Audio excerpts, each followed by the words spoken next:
We've seen a lot of lightweight, ambidextrous mice lately, both on the wired and wireless side, but for those who want a little more functionality out of their mouse with a durable design and some bright RGB, then the new Rival 5 from SteelSeries might tick all those boxes. With 9 buttons, a seemingly durable ergonomic build, and weighing 85 grams, the SteelSeries Rival 5 comes in at a reasonable $60. So let's dive in and take a closer look at the Rival 5.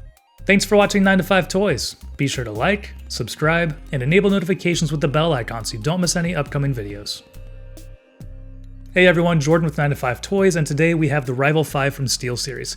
Now, I haven't spent a whole lot of time with this, so this is more kind of an overview and first impressions. SteelSeries did send this mouse over for me to check out, but they're not sponsoring this, and they have no say in what I say about the Rival 5. So first off, let's take a look at the very simple packaging from the SteelSeries Rival 5. There's a nice top to the box that, once removed, displays the Rival 5, and it really is a good looking mouse. The matte black finish looks great, along with the mix of smooth and hard lines that make up the body of the mouse. As a wired mouse, there's not much else in the box besides the mouse itself and some instructions. An ergonomic right-handed mouse, the Rival 5 measures in at 128.8 millimeters long, 63.3 millimeters width in the front, and 68 millimeters wide in the back, and with a 42 millimeter tall hump in the middle of the mouse. So this isn't looking to be a super small, super lightweight mouse. It is definitely full size and very comparable to a lot of other ergonomic mice out there. What SteelSeries is trying to do with this mouse, though, is make it more of a cross-genre mouse. So it has quite a few buttons to enable different functions depending on what kind of game you're playing. On top, things are pretty standard with mouse 1, mouse 2, the clickable scroll wheel, and a CPI toggle. Now I notice SteelSeries calls it CPI, which from my understanding is the same as DPI. Basically, if you have a DPI 400, it's the same as a CPI 400, so don't get confused by that. From what I understand, those are interchangeable, so CPI and DPI are going to show the same numbers. On the left side of the mouse is where things start to get interesting though. While the Rival 5 does have the standard dual thumb buttons, above those is a longer button that can rock either down or up for separate mouse buttons. And in addition to that rocker, there is a paddle towards the front of where you place your thumb. And over on the right side, the mouse is pretty bare, but it does contour in a little bit to keep that ergonomic shape. So taking a look at the buttons on the left side, you do have the 5 different buttons there. You have the 2 kind of standard thumb buttons that we see on a lot of mice, and then we have that rocking up top, and then the thumb button up front. And in my experience, it did take a little bit for my thumb to stretch to get to that front button, but all the rest of the buttons were really easily accessible to my hand and to my thumb. So obviously your mileage is going to vary with that, depending on how you grip the mouse and just your overall hand size, but that's something to keep in mind. I did have just a little bit of trouble reaching that when I was just gripping this normally. Looking at the SteelSeries website, they give some examples of what might be some functionality that you can program with the 9 different buttons on the Rival 5. On Fortnite, for example, you can map all of your building commands to the thumb buttons on the left. In League of Legends, there can be dedicated buttons for things like Summoner Spell, Shop, or Snap to Hero.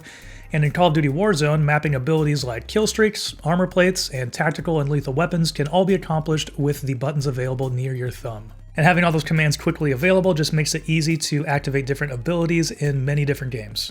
So moving on to weight, lightweight mice really have been the name of the game lately, with a ton of super lightweight mice coming out recently. And while the Rival 5 isn't a heavy mouse at 85 grams, there are a lot of lighter options if weight is something that you're concerned about. Granted, some of those lighter mice aren't going to have the same functionality as the Rival 5 though, so that's something you kind of gotta weigh in and figure out, what your priority is. If you would like some more functionality, some more buttons available there at your thumb so you can cast more spells or use some more abilities, depending on what kind of game you're playing, then you definitely want to check this out. And like I said, 85 grams really, isn't anything to shake your head at. I mean, the Death Adder V2 comes in right around there, so that's not some sort of like super heavy off-putting weight. But if you are concerned about finding the lightest mouse, or you really want a lightweight mouse, then this might feel heavy compared to some other ones. All right, so moving on to the bottom of the mouse, the sensor was made by SteelSeries in combination with PixArt, and it is their True Move Air sensor. So this up to 18K CPI sensor is touted to outperform competitors' mice by offering 1-to-1 tracking. And SteelSeries claims this renders 3 times better accuracy than competitors by offering 18,000 CPI, or the same as DPI, along with 400 IPS and 40G acceleration. And while I'm not, the most super competitive player, so I have a hard time telling the difference sometimes between the performance of different sensors, I do have to say that this has felt great in my time playing Call of Duty Warzone. I'm not sure that I personally could be able to tell that 3 times enhanced accuracy over a Rival mouse, but with the SteelSeries Rival 5, I did find it to track very well. Mouse movements were smooth and predictable, and in combination with these PTFE feet on the bottom here, the mouse really performed very well. Moving on to switches, the Rival 5 is using SteelSeries Golden Micro switches that have been upgraded with an IP54 rating for dust and water resistance. They're also rated to 80 million clicks, which in combination with that IP rating seems to make the Rival 5 plenty durable. I haven't spent a whole lot of time with the mouse yet, but it definitely feels durable in my limited testing. With a solid feeling and sounding click, the Mouse 1 and Mouse 2 switches feel really great on the Rival 5. They're snappy with some great feedback and not mushy. And likewise, the thumb buttons provide plenty of great feedback that ensure that you know that they're being pressed. And so here we'll do a quick sound test of the mouse, and we'll check out some of the build, see how creaky it is, and check out the sound of all those different switches and buttons.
So moving on to the cable, SteelSeries Super Mesh Cable, I believe is what they're calling it, on the Rival 5 is nice, has a nice braided look to it, but I definitely find that it's not as flexible and doesn't feel as light as some competitors' cables like the Ascended cable from Glorious or the SpeedFlex cable from Razer. And just moving them around on the desk here, you can see that there is a little bit of difference between those, and the other two cables, that Glorious cable and the Razer cable, both feel just a little bit more flexible.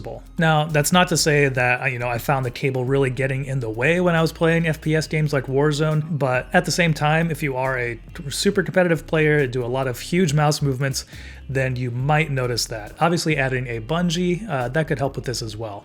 And moving on to another area where the Rival 5 really shines, and that is with RGB. 10 configurable zones make it easy to put any color scheme on the Rival 5. The strips along the side are each divided into 4 zones that can transition between colors or set to be static. And in combination with the scroll wheel and the logo zones, that makes the whole mouse really light up. And all this lighting and RGB is controlled through the Engine 3 app from SteelSeries, which is available for both Windows and Mac OS. In the app, the Settings tab easily enables rebinding buttons, adjusting polling rate, CPI, and a few other settings.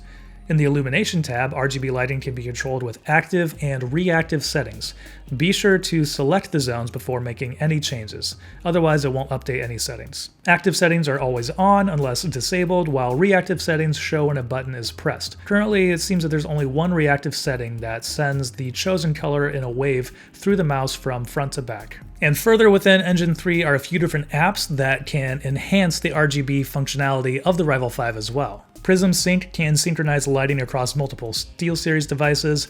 The Discord app can display RGB visuals from different prompts, like when a new user joins a channel, and there's also an audio visualizer, which can display lighting based on audio coming through your computer. And scrolling through this app database, there are a ton of different games and apps in there, so if you really want to, customize your mouse to whatever you're doing, if you're playing a game or listening to music, then that makes it really easy to do within the Engine 3 app. So overall in use, the Rival 5 seems to perform really well. I'm not a super competitive player, so I can't really talk much to that tracking performance, but I definitely will say that the mouse movements felt smooth and snappy. Personally, for my main, I used to use a Death Adder V2 quite a bit, but I've moved on to an ambidextrous design. I've been using the Model O wireless the most recently because I do like that ambi design, but then also the lightweight of the Model O wireless. So that's probably my one biggest dig against the Rival 5. It does have some good mouse shape if you're into an ergonomic mouse.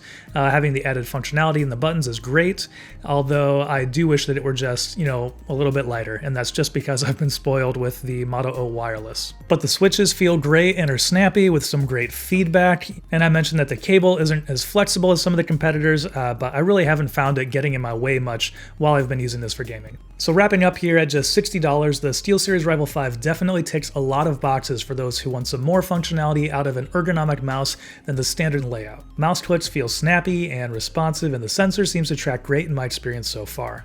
I've been spoiled by lightweight mice, and I would love to see this shed a few grams, but that's just my personal preference. And that'll do it for our kind of first impressions overview of the SteelSeries Rival 5. Let us know what you think about it down in the comments below. Thanks for watching. If you enjoyed this video, please give it a thumbs up and consider subscribing. This is Jordan with 9to5 Toys.